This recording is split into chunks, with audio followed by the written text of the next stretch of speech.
Okay, so here is the snap mount. Not actually having any issues with it charging, but I'll show you all the same because it was in there, so it's obviously plugged in the bottom. Runs across the top here, down there, and that's where the cable goes there, and it runs into a cigarette lighter socket. Not going to pull the rest of that apart because, like I said, I'm not having any issues with the device charging. So here's the snap mount. You can see, if I get the, try and get the light right for you. You can see how I can put my finger in behind here, so that the top, maybe 2/3 of the mount have come off the dash. I've also tried using the vent mount in here, but when I use the vent mount it is terribly unstable and falls off even more.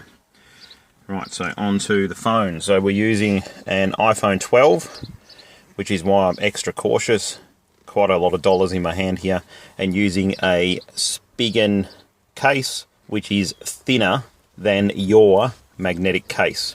The ring I have installed inside the case here, 43mm up as per the instructions.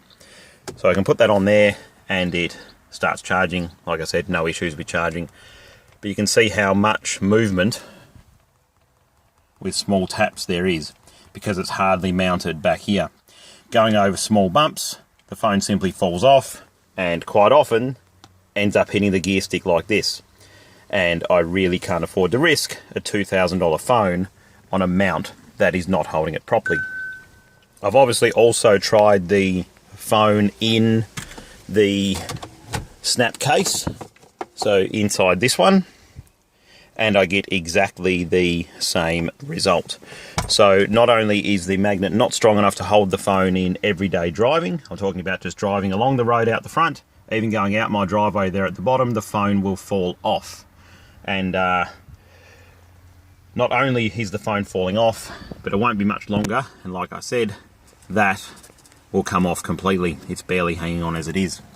And that is what is wrong with this snap mount. Like I said, if I was using a $40 phone I wouldn't care, but using a $2,000 phone and spending nearly $100 on the mount, it needs to be right to hold the phone, and in this case it is not, hence the refund request.